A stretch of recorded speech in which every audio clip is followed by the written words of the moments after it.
بات میں کر رہا تھا، دعوت میں نہ پیسوں کی لالچ ہونی چاہیے، نہ عزت مطلوب ہو، نہ اپنے آپ کو اونچا دکھانا مطلوب ہو. دعوت جھک کے دی جاتی ہے. دیکھو تبلیغی جماعت اتنی کامیاب کیوں ہے، اتنی کامیاب، حالانکہ ایک پیسہ بھی نہیں ملتا. کھانا، چائے، نسوار، پان، گٹکا سب اپنے خرچے پہ. جب آپ 1 سال جنگلوں میں پیدل لگا کے آؤ گے تو کوئی ایئرپورٹ پہ پھول لے کے کھڑا ہوا نہیں ہوتا ہے بھائی. نہ دفتر میں کوئی انکریمنٹ لگ جاتا ہے، نہ گورنمنٹ کی طرف سے کہ ماشاءاللہ چونکہ ان کے کوئی سرٹیفکیٹ بھی نہیں ملتا. آپ بتاؤ میں سال لگا کر آئے ہوں، وہ غلط کیا ثبوت ہے؟ کہ ثبوت تو کچھ بھی نہیں ہے. مدنی مسجد فون بھی کرو گے شاید وہ بھی کہہ لیں ہم تو جانتے ہی نہیں اس بندے کو ہے کون. کچھ بھی نہیں مل رہا ہوتا، پھر بھی اتنی کامیاب کیوں ہے؟ پھیلتا ہے، جو کام پھیل رہا ہے. وجہ کیا ہے؟ کہ جب یہ دعوت دینے کے لیے جاتے ہیں تو اپنے آپ کو چھوٹا بنا کے، یہ نہیں کہ ہم تیرے کو سکھانے آئے ہیں، تجھے کچھ پتا ہے نہیں بھائی، ہم سیکھنے آئے ہیں، آؤ مسجد میں بیٹھ کے مذاکرہ ہوگا، ہم بھی سیکھیں گے، آپ بھی سیکھیں گے، ہم نے تو خود کلمہ پڑھا ہے تو ہم سیکھنے والے. تو یہ جو سیکھتے اور بھائی اور عزت اور کوئی یار کیا کیا باتیں آتی ہیں دماغ میں، کھوپڑی میں. ابھی میں ایک واقعہ سنایا نا، جس نے مجھے سنایا تو بس میں آنکھوں سے ضبط نہیں کر پا رہا تھا. حضرت مولانا طارق جمیل صاحب کا واقعہ ہے. ایک شخص آیا مجھ سے ملنے کے لیے، خواجہ سرا ہے. میں تو پہلی دفعہ زندگی میں کوئی خواجہ سرا مجھ سے ملا. میں سمجھا کہ پراپر آدمی ہے، اتنی بڑی اس کی داڑھی اور رنگ ماشاءاللہ بڑی مردانہ وجہ. لیکن جب بات چیت کا انداز ہوتا ہے تھوڑا سا، وہ ایٹیٹیوڈ سے اندازہ ہو گیا کہ یہ مکمل مرد نہیں ہے. تو اس نے مجھے خود بتا دیا میں خواجہ سرا ہوں. میں نے کہا بھائی ہم سے ملنے کے لیے کیسے آئے آپ، اتنی بڑی داڑھی آپ کی. اس نے اپنا جو واقعہ سنایا نا، میں 3 دفعہ وہ واقعہ سناتے ہوئے رویا ہوں. اور جب وہ سنا رہا تھا اس وقت میرے آنکھوں سے آنسو نکل رہے تھے. اس نے یہ ابھی بھی میرا بیان سنتا ہے وہ. اس نے واقعہ سنایا کہ میں جب پیدا ہوا تھا نا تو میں خواجہ سرا تھا. گھر میں ایسا بچہ پیدا ہو جائے والدین کی طرف سے عزت نہیں ملتی. جب 10-12 سال کا ہوا تو نہ بھائی مجھے عزت دے رہا ہے اور نہ میرا والد مجھے عزت دے رہا ہے. میں بھائی کے ساتھ کہتا ہوں مجھے باہر لے کے جاؤ تو وہ کہتے ہیں لوگ میرا مذاق اڑائیں گے تمہیں دیکھ کے. ظاہر ہے اس کی حرکتیں تھوڑی زنانہ لڑکیوں والی حرکتیں ہوتی ہیں. اور والد بھی کہیں محفلوں میں نہیں لے کے جا رہے، ایک مذاق اڑایا جاتا ہے.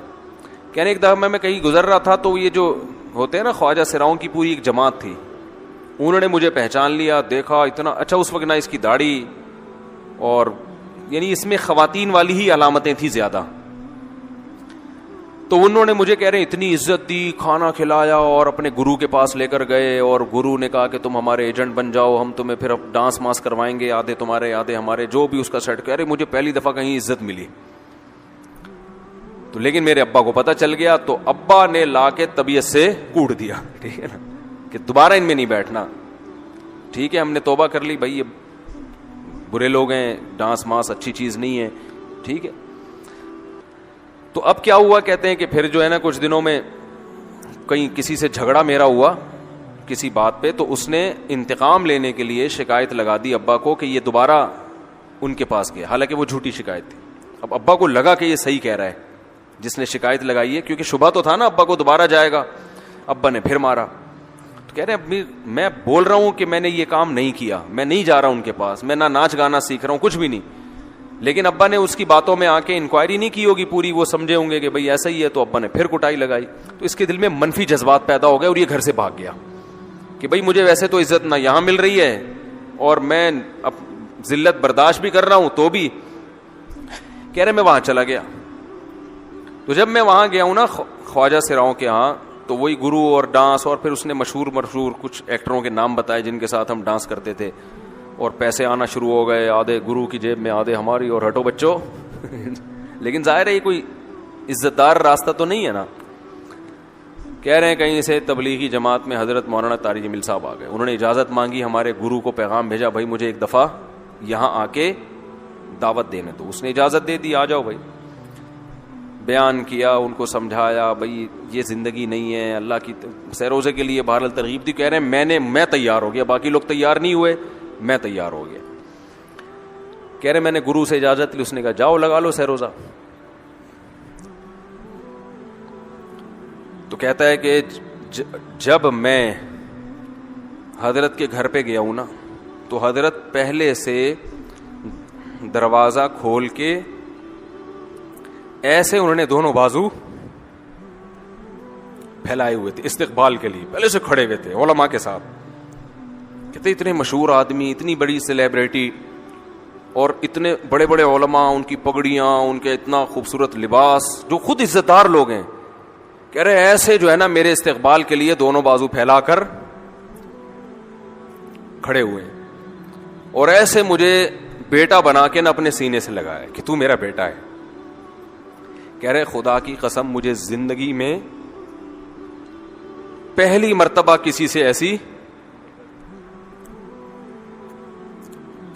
ایسی عزت ملی مجھے کسی سے, اور اس عزت دینے میں مولانا کا کوئی مفاد, بولو بھائی, کچھ بھی, بلکہ ذلت ہو گئی نا. لوگ کہتے ہیں خواجہ سرا کو بیٹا بنایا ہوا ہے, اور اس وقت تو اس میں بیچارے میں کچھ زنانہ سی علامتیں بھی تھیں, تو خواجہ سرا کو کیا دے رہے ہیں, عزت دے رہے ہیں. کیا کسی تاجر پہ محنت کرو تو تھوڑا چندہ دے دے گا مدرسے کو, ایسا ہی ہے نا, اور کسی افسر پہ محنت کرو تو تعلقات کیا ہو جائیں گے, جب وہ دین پر آئے گا تو اس سے کیا فائدہ. اس کو تو باپ ایسے ان لوگوں کو ریجیکٹ کر دیتے ہیں, بھائی اپنانے سے. کہہ رہے مجھے یہ اپنا رہے ہیں, ایسے سینے سے لگایا انہوں نے, اور مجھے سہروزے کی جماعت میں اپنے ساتھ لے کر گئے, کھلاتے تھے, بڑا خیال رکھوایا میرا. کہہ رہے اس کے بعد پھر میں نے گرو سے اجازت لی, وہ گرو چھوڑتے تھوڑی, ان کو پیسے ویسے دیے, جان چھڑائی نا, وہ بھی غلامی کی طرح نکلنا پڑتا ہے, پیسے دیے پتہ نہیں کتنے لاکھ یا کتنے ہزار روپے, وہاں سے پھر نکل کے 4 مہینے اس میں بھی خیال کیا. تو پھر تبلیغ کے بزرگوں سے ملا, پھر انہوں نے پورا مجھے بتایا کہ بھائی تم یہ علاج کرو تاکہ تمہارے اندر یہ زنانہ علامتیں ختم ہو. تو وہ علاج کر رہا تھا ماشاءاللہ, انجیکشن لگے, انجیکشن میں ڈاکٹروں کی بھی مدد کروائی. یہ ایسی NGO ہے میرے بھائی جس کو کوئی بھی NGO نہیں کہتا, نہ ان کے کوئی اشتہار آ رہے ہیں. کتنے لاکھوں لوگوں کو اس طرح سے یہ لے کر بھی آئے اور ان کے مسائل بھی حل کیے, مگر نہ کوئی ویڈیو بن رہی ہے, نہ کوئی اشتہار آ رہا ہے. یہ تو اس نے خود مجھے بتا دیا نا, اور اس نے کہا ایسے سینکڑوں لوگوں کے ساتھ ہوا ہے. تو اس کی ماشاءاللہ اب داڑھی نکل گئی. اس نے کہا آہستہ آہستہ میں اللہ سے امید ہے کہ مکمل مرد بن جاؤں گا میں. تو یہ ہے وہ دعوت جس میں آپ کا کوئی مفاد بولو نہیں ہے. تو دعوت کے کام میں جب تک اس درجے کا اخلاص نہیں ہوگا, اس وقت تک آپ کی دعوت میں جان پیدا نہیں ہوگی. اور یہ ہمارے نبی کی دعوت تھی کہ عبداللہ بن ام مکتوم سے آپ نے تھوڑا سا منہ پھیرا اور اللہ نے کیسے آپ کو تنبیہ کی ہے, اور آپ نے ساری زندگی پھر کیسے عبداللہ بن ام مکتوم نابینا صحابی, غریب صحابی کا اکرام کیا آپ صلی اللہ علیہ وسلم نے.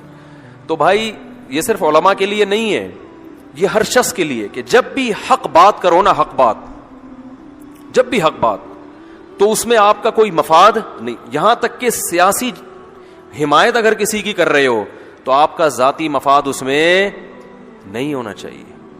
آپ کسی کی سیاسی مخالفت کر رہے ہو, اس میں آپ کا ذاتی مفاد نہیں ہونا چاہیے. آپ کہتے ہو یہ والی سیاسی پارٹی زبردست ہے, یا تو آپ کو پیسے مل رہے ہوتے ہیں, یا آپ چونکہ اس پارٹی کے رکن ہوتے ہیں تو آپ کو پتا ہے یہ ترقی کرے گی تو مجھے بھی, میری بھی عزت ہوگی.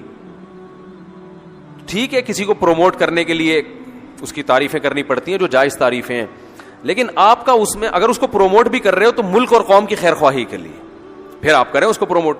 لیکن آج کل ہوتا کیا ہے, اپنا ذاتی مفاد. پھر دیکھو لوگوں کی گالیاں لانتے ہیں کیسی پڑ رہی ہوتی ہیں. میں کہتا ہوں یار ہمیں تو بعض دفعہ ہم سے واقعی غلطی ہوتی ہے, اس پہ جو برا بلا لوگ کہتے ہیں اس سے انسان کو اتنا ڈپریشن میں جاتا ہے.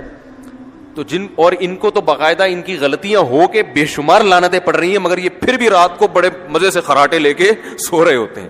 حیرت ہو رہی ہوتی ہے مجھے, تو میں دیکھ کے حیران ہوتا ہوں کہ ان کو لوگ کہہ رہے ہوتے ہیں. آج کوئی آیا تھا ملنے میں, اس کو سمجھا رہا تھا, وہ ماشاءاللہ پڑھے لکھے ہیں, کیا نام ہے ان کا یار, وہ ایک مشہور یوٹیوبرز بھی ہیں نا آج, حماد صافی بچہ نہیں ہے ماشاءاللہ, بڑا زبردست ہے. ان سے جو ہے نا وہ ہماری گپ شپ ہوئی تو ریکارڈنگ بھی ہوئی, وہ انشاءاللہ ہم ڈال دیں گے. تو وہ بڑے ماشاءاللہ بہت اللہ نے اس کو نالج دی ہے. تو مجھے انہوں نے کہا ہوا تھا کوئی بات آپ کریں, تو میں نے اس سے بس ایک بات کی. تو میں نے کہا دیکھو یعنی آپ ماشاءاللہ ترقی کر رہے ہو تو اپنے ویژن پہ سمجھوتا نہیں کرنا. کیونکہ ایک دفعہ سمجھوتا کر لیا نا, لالچ میں آ گئے. لالچ ایسی چیز ہے کہ آپ اسٹیل مل بھی کھا جاؤ گے تو آپ کا پیٹ نہیں بھرے گا. میں نے ان کو بتایا کہ دیکھو اسٹیل کا ایک چمچ کوئی کھا سکتا ہے, آپ کو بھی یہ بتا رہا ہوں, کوئی شخص ہے جو اسٹیل کا ایک چمچ بھی کھا لے, اگر آپ اسٹیل کا ایک چمچ بھی کھا لینا آپ کو الٹیاں ہوں گی, پیٹ خراب, آپ دوبارہ دوسرا چمچ کھانے کی کوشش نہیں کرو گے. مگر ہمارے بعض سیاسی لیڈر ایسے ہیں جو اسٹیل کا ایک چمچ نہیں, اسٹیل کی پوری مل کھا گئے. پھر بھی رات کو ہم تو ایک چمچ کھا لیں تو رات کو نیند کم از کم اس دن نہیں آئے گی.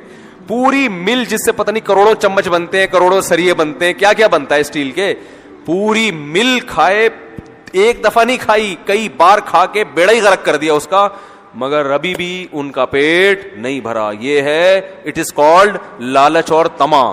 جو آدمی اپنے ویژن پہ سمجھوتا کر لینا پیسوں کے لیے, خدا کی قسم پیسے کے پیچھے بھاگتا رہے گا, پیسہ اس کو تھکا دے گا, جائے گا پیٹ میں, پیٹ نہیں بھرے گا اس کا, اس بیماری کی طرح ہو جائے گا جس میں کھاتے رہو مگر پیٹ نہیں بھرتا. اور جس نے قناعت کر لی نا اس کو اسٹیل مل کا ایک چمچ بھی ہضم نہیں ہوگا. وہ کہے گا بھائی یہ میرے کھانے کی چیز نہیں ہے, وہ جائز چیزیں کھائے گا. تو اس لیے اس قرآن کی آیت سے ہمیں جو سبق ملتا ہے کہ دعوت کے کام میں نہ مالی لالچ اور نہ شہرت کا بھوکا ہو انسان. تو یہ صرف علماء کے لیے نہیں ہے, صرف نبی کے لیے نہیں ہے, نبی کے واسطے سے ہم کو بتایا جا رہا ہے.